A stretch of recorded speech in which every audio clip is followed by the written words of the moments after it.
Assalamualaikum warahmatullahi wabarakatuh. Mahasiswa UT, pada pertemuan keempat ini, saudara dibantu dengan pembuatan outline pengajuan karya ilmiah. Nah, dalam outline ini akan memandu saudara dalam penyusunan karya ilmiah. Apa yang harus saudara isi? Jelas, ada data dasar mahasiswa seperti nama, NIM, dan konsentrasi saudara. Nah, rencana penelitian yang diusulkan. Judul penelitian itu adalah menggambarkan tentang sebuah topik. Judul itu menggambarkan tentang tema. Judul itu adalah tahap awal ya, kemunculan ide dari karya ilmiah. Ya. Tetapi judul bukan serta-merta akan final dalam penulisan karya ilmiah. Judul sewaktu-waktu bisa kita ganti. Oke. Nah, yang kedua, kita harus punya lokus. Kita harus punya lokasi penelitian kita. Penelitian kita itu yang harus menjadi ditentukan ya. Lokasi penelitian itu ditentukan di mana. Ya. Atau bisa dikatakan sebagai objek. Objek tempat kita meneliti itu bisa dikatakan sebagai lokasi. Nah, kalau lokasi kita sudah miliki, maka kita akan gampang memetakan data, memetakan responden dan sebagainya, atau memfokuskan penelitian kita di lokasi tersebut. Kemudian, jangka waktu penelitian. Jangka waktu penelitian itu penting. Karena dalam jangka waktu itu akan menggambarkan waktu kita menyelesaikan masalah penelitian kita. Waktu kita menyelesaikan pertanyaan, jawaban dari pertanyaan penelitian kita. Nah, yang tak kalah pentingnya, yang keempat, bagaimana masalah pokok penelitian. Masalah pokok penelitian itu akan kita bikin, ya, akan kita buat rumusan, ya, rumusan masalah. Nah, rumusan masalah itu adalah tahap ya, yang terpenting di dalam penelitian. Kalau bisa dikatakan adalah langkah awal dari penelitian itu adalah adanya masalah atau rumusan masalah. Penelitian tidak akan pernah berhasil kalau kita tidak bisa merumuskan masalah penelitian. Kemudian, kita juga harus bisa menyelesaikan apa itu variabel dan data pokok penelitian. Variabel itu adalah poin-poin atau item-item yang akan kita teliti. Atau bisa juga kita katakan sebagai fokus yang akan kita teliti. Ya. Kemudian, kita tidak bisa meneliti kalau kita tidak bisa menentukan variabel dari penelitian kita. Kalau kita tidak punya variabel, kita tidak bisa menentukan penelitian. Jadi, variabel itu bisa dibuat ketika kita menyusun masalah pada penelitian. Masalah pokok penelitian. Atau ini bisa muncul, variabel ini bisa muncul ketika kita menetapkan judul penelitian. Nah, data pokok penelitian ini adalah dasar kita untuk memberikan justifikasi dari jawaban penelitian yang kita temukan.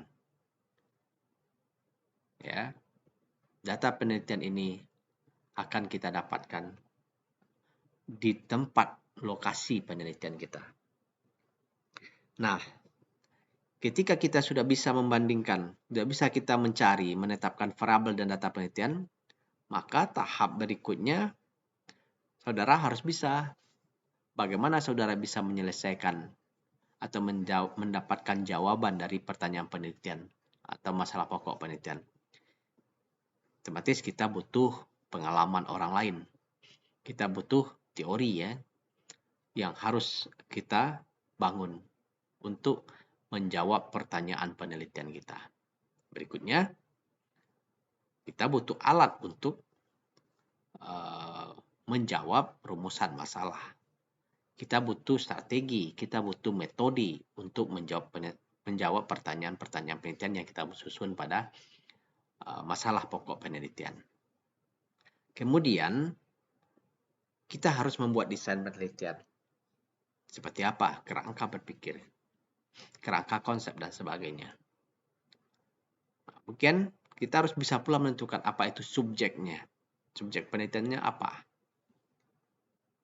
Di mana kita melakukan penelitian? Bisa kita hampir sama dengan lokasi penelitian kita. Kemudian objeknya siapa?